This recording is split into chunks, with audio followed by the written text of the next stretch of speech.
Good afternoon, distinguished speakers. I am Reina Corocoto.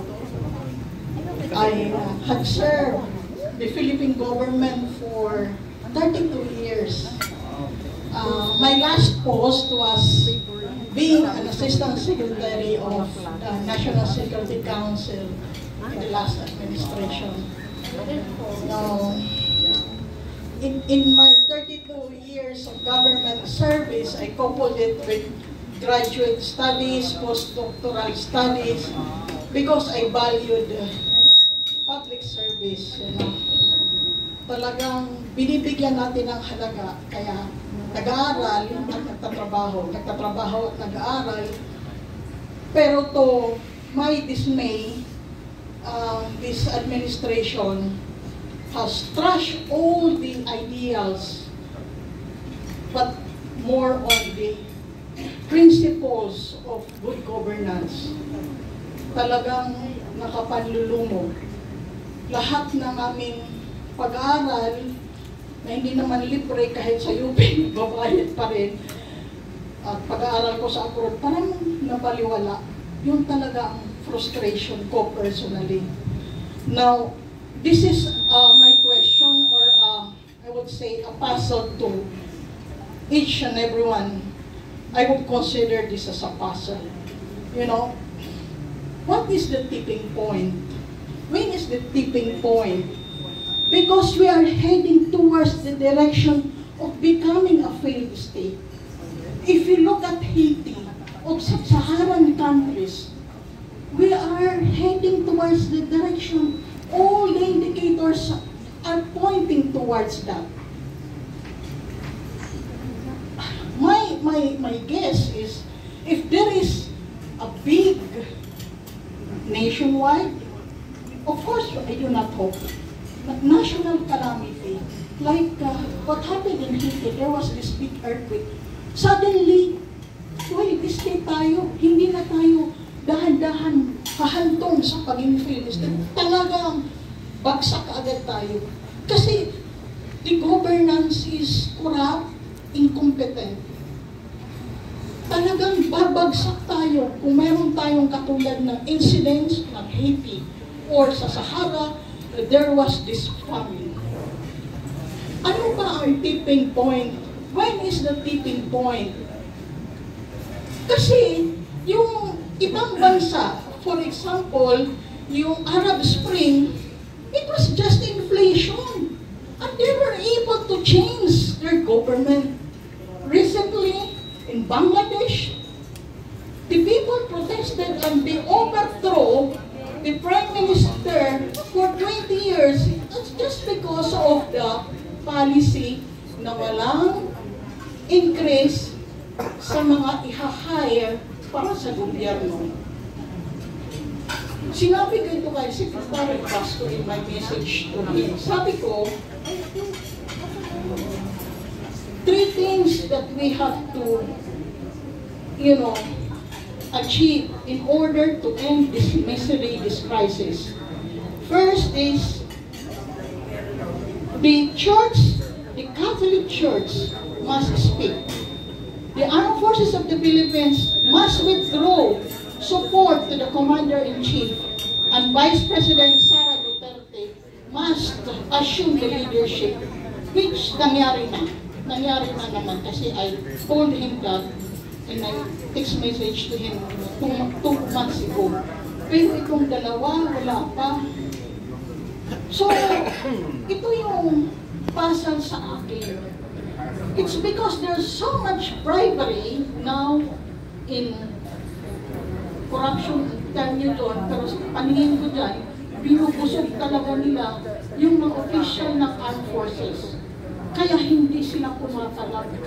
Siguro malalaki ang allowances. Wala namang nakikita ibang dahilan eh. Sorry to say that. Siguro ang ano natin, I'm sorry, Attorney Rodriguez, I do not agree with you that we should not aim to overthrow the government. The social contract says that government is there because there is a contract between the government and the government. Di ba? Kahit sa US political system, sinasabi na ang revolusyon ay accepted. Hindi naman gobyerno ang in-overthrow natin, kundi ang mga tao at sistema. Hindi talaga ang institusyon, kundi ang mga tao at sistema. So, ang nakikita ko dito, because looking at the statistics, there is so much support kasi nga si PRRD Sara, sila ngayon ang ating leader, sila ating leader, ang ating inspirasyon. Ang pinakamalaking support nanggagaling sa Mindanao at Visayas. If we are able to mobilize the people of Mindanao and Visayas to stand, to march in the street of EDSA, kasi nandito rin naman ang kamag-anak nila, yun ang tinatawag kong primordial ties. In social science, it is defined as ties based on ethnicity, of language, of race, and community. Kasi hindi tayo tinutulungan ng armed forces. Let me just reply. But first, ASEC, thank you for your service.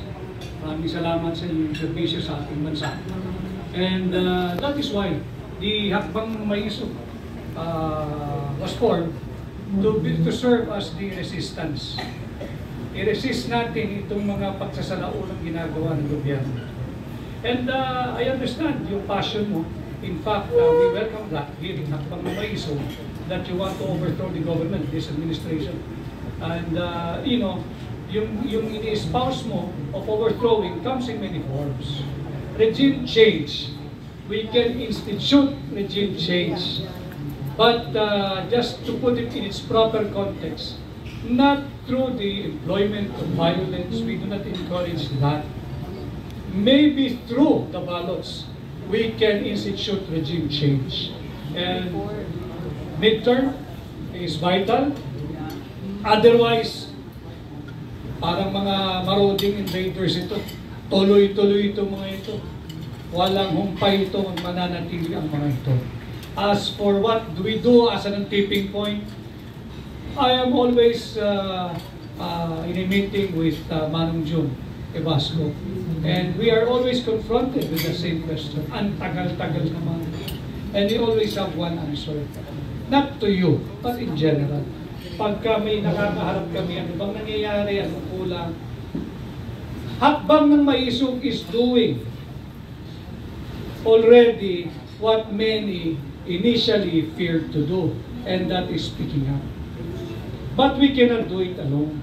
That's why we come to you. We appeal to you that we stand united. You have to make a principled stand and let your voice be heard and be counted. Because Hakbang ng Maiso standing alone will not be able to effect the change that you and I, all of us here, are aspiring for. We need you. We need you. The better question, I guess, to those who have that thought in mind, and I don't mean to offend anyone, it's an open forum. Tanungin din dapat ninyo ang inyong sarili. Kung alam nyo lahat ng nangyayaring problema sa bansa, prior to today, ano na ba ang ginawa ninyo? That's why we go around, we ask for your help, but we cannot do it alone. We have to show this government that the resistance is growing by the day. We are also aware that the form of protesting, nagbago na po yan eh. Pati ng pandemic, binago niya. Digital na rin ang protesta eh. I may not be with you physically sa isang protesta, sa isang kilos protesta o sa rally, pero susubaybayan kita from start to finish sa YouTube. In the comforts of my office, dahil hindi na ako pwede mag-absent, matatanggal ako sa trabaho, problema na naman. Naiintindihan din namin mo yun. But there are events where your presence, your physical presence is valuable, much needed, And that is where you must be present and be counted. Quick lang, no? I just need to say this. The tipping off kasi, I think it was already overdue. Overdue na yung tipping point. But the question is, why is it still a tipping point, not an action from the people? Kasi remember, ako ang analysis ko dyan, because the establishment itself is against the possible successor of BBM, who is a Duterte. Kasi, di ba nga, I mentioned kanina that during his term, binanggaan niya yung establishment. So what happened, sa time ngayon, parang siguro it is safe to say na pinagtsatsagaan na lang si BBM because ang papalit, Duterte. So everybody is with them. Can you imagine even the left is with them? So everybody is with them. Sino natira? Tayo, the masses of the people. So, tayo dapat yung umaksyon. Now, as regards action kasi, ako as an architect kasi, I look at it from a technical point of view eh. Kasi kami mga architect, pag may mga projects kami, meron kami tinatawag na program evaluation report technique. Para siyang program of work. So I see this as a project where there are 3 milestones. So milestone number 1, sige, ma'am, I will take your dare to oust Marcos. That's the first milestone. Let's oust him.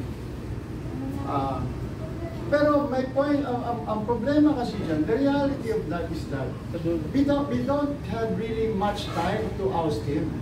And that first milestone, I think, will only be as far as the end of September. That's the first milestone. If we are not able to oust him by the time, we go to the second milestone, which is the midterm elections. Because come October 1st, filing of candidacy na.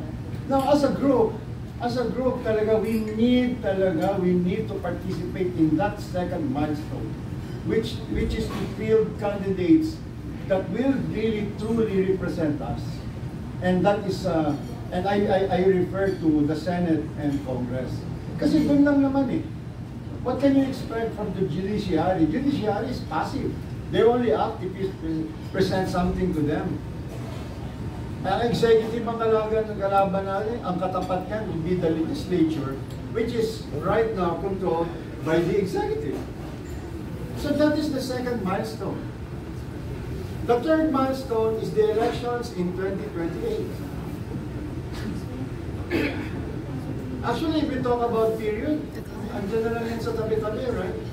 So we really need to plan this talaga thoroughly, technically and thoroughly. Because if not talaga, the fear talaga of defeating the establishment will be long gone if we do not succeed in 2028. Thank you po. Thank you po.